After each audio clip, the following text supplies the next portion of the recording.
ನಮಸ್ಕಾರ. ಭಗವದ್ಗೀತೆಯ ಇಂದಿನ ಸಂಚಿಕೆಯಲ್ಲಿ ನಾವು ಧ್ಯಾನ ಯೋಗ 6ನೇ ಅಧ್ಯಾಯ, ಅದರಲ್ಲಿ 26, 27, 28 ಮತ್ತು 29ನೇ ಶ್ಲೋಕಗಳನ್ನು ನೋಡ್ತಾ ಹೋಗೋಣ.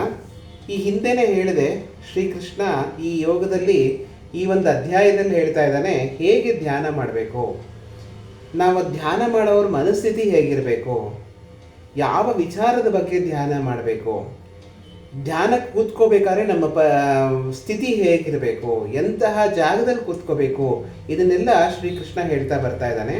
ಅದನ್ನೇ ಮುಂದುವರಿಸ್ತಾ ಶ್ರೀಕೃಷ್ಣ 26ನೇ ಶ್ಲೋಕದಲ್ಲಿ ಹೇಳ್ತಾನೆ, ಯತೋ ಯತೋ ನಿಶ್ಚರತಿ ಮನಶ್ಚಂಚಲಮಸ್ಥಿರಂ ತತಸ್ತತೋ ನಿಯಮ್ಯೇತ ತದಾತ್ಮಾನ್ಯೈವ ವಶಂ ನಯೇತ್ ಅಂತ ಶ್ರೀಕೃಷ್ಣ ಹೇಳ್ತಾನೆ. ಅಂದರೆ ಚಂಚಲವಾಗಿರುವಂತಹ ಮನಸ್ಸು, ಅಸ್ಥಿರವಾದಂತಹ ಮನಸ್ಸು ಯಾವಾಗಲೂ ಒಂದರಿಂದ ಒಂದು ಕಡೆಗೆ ನೆಗಿತಾನೇ ಇರುತ್ತೆ. ನೀವು ಯಾವಾಗಲೂ ಮನಸ್ಸನ್ನು ಒಂದು ಕಡೆ ಕಟ್ಟಾಕೋಕ್ಕೆ ಯಾವಾಗಲೂ ಸಾಧ್ಯವಾಗೋದಿಲ್ಲ. ನಾವೇನೋ ಧ್ಯಾನಕ್ಕೆ ಕೂತ್ಕೋತೀವಿ, ಧ್ಯಾನಕ್ಕೆ ಕೂತ್ಕೊಂಡ ತಕ್ಷಣ ಯಾವುದೋ ಒಂದು ಯೋಚನೆಗಳು ನಮ್ಮಲ್ಲಿ ಬರೋಕ್ಕೆ ಶುರು ಆಗ್ಬಿಡುತ್ತೆ. ಯಾವುದೋ ಒಂದು ಮುಂದೆ ಏನು ಮಾಡಬೇಕು ಅನ್ನೋ ಕೆಲಸನೋ, ಹಿಂದೆ ನಾವು ಏನು ಮಾಡಿದ್ವಿ ಅಂತನೋ, ಯಾರೋ ಒಬ್ಬರು ವಿಚಾರದ ಬಗ್ಗೆ ಯೋಚನೆ ಮಾಡೋದು, ಹಾಗೆ ಒಂದರಿಂದ ಒಂದು ಕಡೆ ನೆಗೆಯಕ್ಕೆ ಶುರುವಾಗುತ್ತೆ. ನಾವು ಕಟ್ಟಾಕೋದು, ಮನಸ್ಸನ್ನು ಕಟ್ಟಾಕೋದು ಅಷ್ಟೊಂದು ಸುಲಭವಾದಂತಹ ವಿಚಾರ ಇಲ್ಲ. ಎಲ್ಲರೂ ಒಂದು ಸತಿ ಧ್ಯಾನಕ್ಕೆ ಅಂತ ಕೂತ್ಕೊಂಡ್ರೆ ಸುಮಾರು ವಿಚಾರಗಳು ನಮ್ಮ ತಲೆಗೆ ಬಂದು ಕೊರಿಯಕ್ಕೆ ಶುರು ಮಾಡುತ್ತೆ. ಅದರ ಬಗ್ಗೆನೇ ಚಿಂತಿಸಕ್ಕೆ ಶುರು ಮಾಡ್ತೀವಿ. ಮನಸ್ಸು ಚಂಚಲವಾಗಿಬಿಡುತ್ತೆ.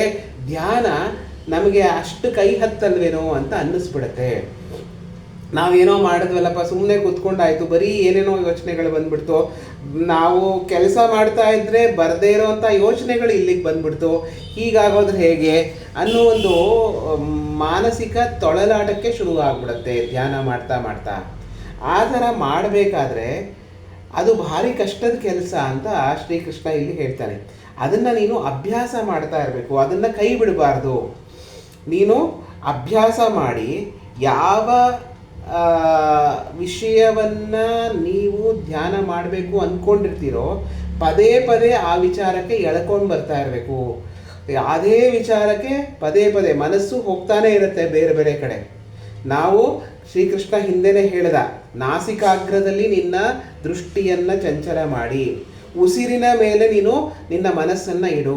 ಹೇಗೆ ಉಸಿರನ್ನು ಒಳಗಡೆ ತಗೋತೀಯಾ, ಹೇಗೆ ಉಸಿರನ್ನು ಹೊರಗಡೆ ಬಿಡ್ತೀಯಾ ಅನ್ನೋ ಒಂದೇ ಒಂದು ವಿಚಾರದ ಬಗ್ಗೆ ನೀನು ಚಿಂತನೆ ಮಾಡ್ತಾ ಇರು ಅಂತ ಮೊದಲು ಶುರು ಮಾಡಬೇಕಾದ್ರೆ, ಆಗ ತಂತಾನೇ ಧ್ಯಾನ, ಮನಸ್ಸು ತಂತಾನೇ ಆ ವಿಚಾರಗಳ ಬಗ್ಗೆ ಹೋಗಕ್ಕೆ ಶುರು ಆಗುತ್ತೆ ಅಂತ ಶ್ರೀಕೃಷ್ಣ ಹಿಂದೆ ಹೇಳಿದ್ದ. ಆದರೆ ಅಷ್ಟು ಸುಲಭ ಅಲ್ಲ. ನೀವು ಅದನ್ನು ಮಾಡೋಕ್ಕೆ ಶುರು ಮಾಡ್ತಾ ಇದ್ದಂಗೆ ನಮ್ಮ ಮನಸ್ಸು ಬೇರೆ ಕಡೆಗೆ ಚಂಚಲವಾಗಿ ಓಡಾಡೋಕ್ಕೆ ಶುರು ಮಾಡುತ್ತೆ. ಆದರೆ ಅದನ್ನು ತಿರುಗಿ ಎಳ್ಕೊಂಬಂದು ತಿರುಗಿ ಅಲ್ಲಿಗೆ ಕೂರಿಸ್ಬೇಕು. ಯಾವಾಗ ನಿಮಗೆ ಅರಿವು ಬರುತ್ತೋ, ನನ್ನ ಮನಸ್ಸು ಬೇರೆ ಕಡೆ ಹೋಗ್ತಾ ಇದೆ ಅಂತ ಅರಿವು ಬರುತ್ತೋ, ತಕ್ಷಣವೇ ಆ ಮನಸ್ಸನ್ನು ತಿರುಗಿ ಎಳ್ಕೊಂಬಂದು ಅಲ್ಲಿಗೆ ಕಟ್ ಹಾಕಬೇಕು. ಅದೇ ವಿಚಾರಕ್ಕೆ ಶುರು ಮಾಡಬೇಕು. ತಿರುಗಿ ಹೀಗೆ ಮಾಡ್ತಾ ಮಾಡ್ತಾ ಮಾಡ್ತಾ ನಿಮ್ಮ ಮನಸ್ಸು ಒಂದು ಹತೋಟಿಗೆ ಬರುತ್ತೆ.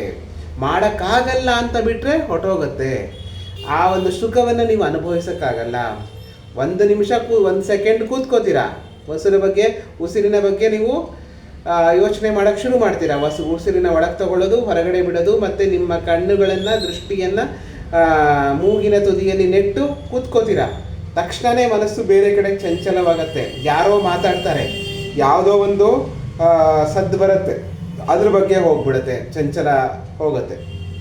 ನಿಮಗೆ ಗೊತ್ತಾಗತ್ತೆ ಹೋಗ್ತಾ ಇದೆ ಅಂತ, ತಕ್ಷಣ ತಿರುಗಿ ವಾಪಸ್ ಎಳ್ಕೊಂಬಂದು ಅದೇ ಜಾಗದಲ್ಲಿ ಬಿಡಬೇಕು. ಆವಾಗ ಒಂದು ಹಂತಕ್ಕೆ ಬರುತ್ತೆ ಅಂತ ಶ್ರೀಕೃಷ್ಣ ಹೇಳ್ತಾನೆ. ಅದನ್ನೇ ಮುಂದುವರಿಸ್ತಾ, ಪ್ರಶಾಂತ ಮನಸಂಹ್ಯೇನಂ ಯೋಗಿನಂ ಸುಖಮುತ್ತಮಂ ಉಪೈತಿ ಶಾಂತ ರಜಸಂ ಬ್ರಹ್ಮಭೂತಮ ಕಲ್ಮಷಂ ಅಂತ ಶ್ರೀಕೃಷ್ಣ ಇಲ್ಲಿ ಹೇಳ್ತಾನೆ. ಅಂದರೆ ಯಾರು ಪ್ರಶಾಂತ ಚಿತ್ತನಾಗಿರ್ತಾನೋ, ರಜೋಗುಣವನ್ನು ಬಿಟ್ಟಿರ್ತಾನೋ, ಕಲ್ಮಷರಹಿತನಾಗಿರ್ತಾನೋ, ಬ್ರಹ್ಮನನ್ನು ಹೊಂದಲು ತವಕಿಸ್ತಾ ಇರ್ತಾನೋ, ಬ್ರಹ್ಮನಲ್ಲಿಯೇ ನಾನು ಲೀನವಾಗಬೇಕು ಅಂತ ಅಂದ್ಕೋತಾ ಇರ್ತಾನೋ, ಆ ಯೋಗಿ, ಅಂತಹ ಪುರುಷ, ಅಂತಹ ಒಬ್ಬ ಮನುಷ್ಯ ಉತ್ತಮವಾದ ಸುಖವನ್ನು ಪಡಿತಾನೆ.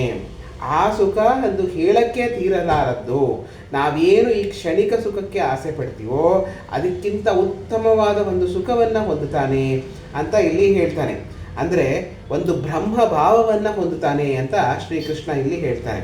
ಅಂದರೆ ಈಗ ಮನಸ್ಸನ್ನು ನಾವು ನಿಗ್ರಹಿಸಿದರೆ, ಧ್ಯಾನಕ್ಕೆ ಕರ್ಕೊಂಬಂದರೆ, ಧ್ಯಾನ ಸ್ಥಿತಿಗೆ ಕರ್ಕೊಂಬಂದರೆ, ಆವಾಗ ಅವನು ಅನುಭವಿಸುವಂತಹ ಸುಖವೇ ಒಂದು ರೀತಿಯಲ್ಲಿ ಬೇರೆಯಾಗಿರುತ್ತೆ ಅಂತ ಶ್ರೀಕೃಷ್ಣ ಇಲ್ಲಿ ಹೇಳ್ತಾನೆ. ಅದನ್ನೇ ಮುಂದುವರಿಸ್ತಾ ಯುಂಜನ್ನೇವಂ ಸದಾತ್ಮಾನಂ ಯೋಗಿ ವಿಗತ ಕಲ್ಮಷಃ ಸುಖೇನ ಬ್ರಹ್ಮ ಸಂಸ್ಪರ್ಶ ಮತ್ಯಂತಂ ಸುಖಮಶ್ನುತೆ ಅಂತ ಶ್ರೀಕೃಷ್ಣ ಇಲ್ಲಿ ಹೇಳ್ತಾನೆ.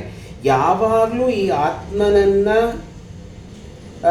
ಯೋಗದಲ್ಲಿಟ್ಕೊಂಡಿರ್ತಾನೋ, ಕಲ್ಮಶರಹಿತವಾಗಿ ಯೋಗಿ ಆಯಾಸವಿಲ್ಲದೆ ಒಂದು ಬ್ರಹ್ಮ ಸಂಸ್ಪರ್ಶ, ಬ್ರಹ್ಮನನ್ನು ಪಡಿತಾನೆ ಅಂತ ಶ್ರೀಕೃಷ್ಣ ಇಲ್ಲಿ ಹೇಳ್ತಾನೆ.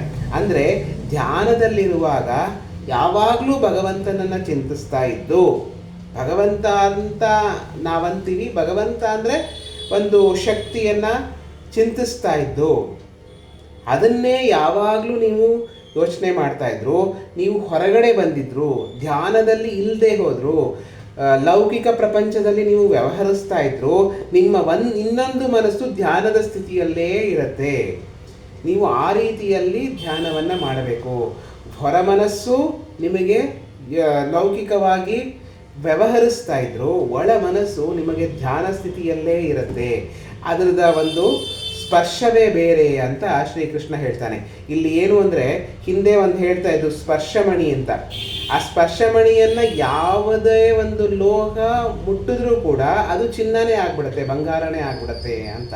ಹಾಗೆಯೇ ಈ ಯೋಗಿಯಾದವನಿಗೆ, ಈ ಧ್ಯಾನದಲ್ಲಿ ತನ್ನ ಹಿಡಿತವನ್ನು ತೆಗೆದುಕೊಂಡಿರೋವನಿಗೆ ಎಲ್ಲವೂ ಭಗವಂತನೇ ಆಗ್ಬಿಡ್ತಾನೆ, ಎಲ್ಲವೂ ಭಗವಂತನ ಸ್ವರೂಪದಲ್ಲೇ ಕಾಣಕ್ಕೆ ಶುರುವಾಗತ್ತೆ ಅಂತ ಶ್ರೀಕೃಷ್ಣ ಹೇಳ್ತಾನೆ. ಅದನ್ನೇ ಮುಂದುವರಿಸ್ತಾ ಸರ್ವಭೂತಸ್ಥಮಾತ್ಮಾನಂ ಸರ್ವಭೂತಾನಿ ಛಾತ್ಮನಿ ಈಕ್ಷತೆ ಯೋಗಯುಕ್ತಾತ್ಮ ಸರ್ವತ್ರ ಸಮದರ್ಶನಃ. ಅಂದರೆ ಇಂತಹ ಯೋಗಿ ಎಲ್ಲ ಕಡೆಯಲ್ಲಿಯೂ ಸಮನಾಗಿರ್ತಾನೆ, ಎಲ್ಲರನ್ನೂ ಸಮನಾಗಿ ಕಾಣ್ತಾನೆ, ಎಲ್ಲವನ್ನೂ ಸಮನಾಗಿ ಯೋಚನೆ ಮಾಡ್ತಾನೆ. ಸುಖ ದುಃಖ ಲಾಭ ನಷ್ಟ ಶೀತ ಉಷ್ಣ ಎಲ್ಲದರಲ್ಲೂ ಒಂದೇ ರೀತಿಯಲ್ಲಿ ಭಾವನೆಯನ್ನು ಹೊಂದಿರ್ತಾನೆ ಅಂತ ಶ್ರೀಕೃಷ್ಣ ಇದರಲ್ಲಿ ಹೇಳ್ತಾನೆ. ಅಂದರೆ ಧ್ಯಾನದಿಂದ ಆಗುವಂತಹ ಪ್ರಯೋಜನಗಳನ್ನು ಶ್ರೀಕೃಷ್ಣ ಇಲ್ಲಿ ಹೇಳ್ತಾನೆ. ಧ್ಯಾನದಿಂದ ಎಷ್ಟು ಕಷ್ಟ ಇದೆ, ಧ್ಯಾನವನ್ನು ಮಾಡೋದು ಅಷ್ಟು ಸುಲಭ ಅಲ್ಲ. ಅದನ್ನು ನೀವು ನಿಗ್ರಹಿಸಿದರೆ, ಅದನ್ನು ನೀವು ಹತೋಟಿಗೆ ತಂದರೆ, ಅದರಿಂದ ಬಹಳಷ್ಟು ಸುಖಗಳನ್ನು ನೀವು ಅನುಭವಿಸ್ತೀರಿ ಅಂತ ಶ್ರೀಕೃಷ್ಣ ಇಲ್ಲಿ ಹೇಳ್ತಾನೆ. ಇನ್ನೇನೋ ಒಂದು ಉದಾಹರಣೆ ಕೊಡ್ಬೋದು ಅಂದರೆ, ಆನೆಯನ್ನು ನೀವು ಹಿಡಿತದಲ್ಲಿ ತೆಗೆದುಕೊಳ್ಳೋದು ಕಷ್ಟ.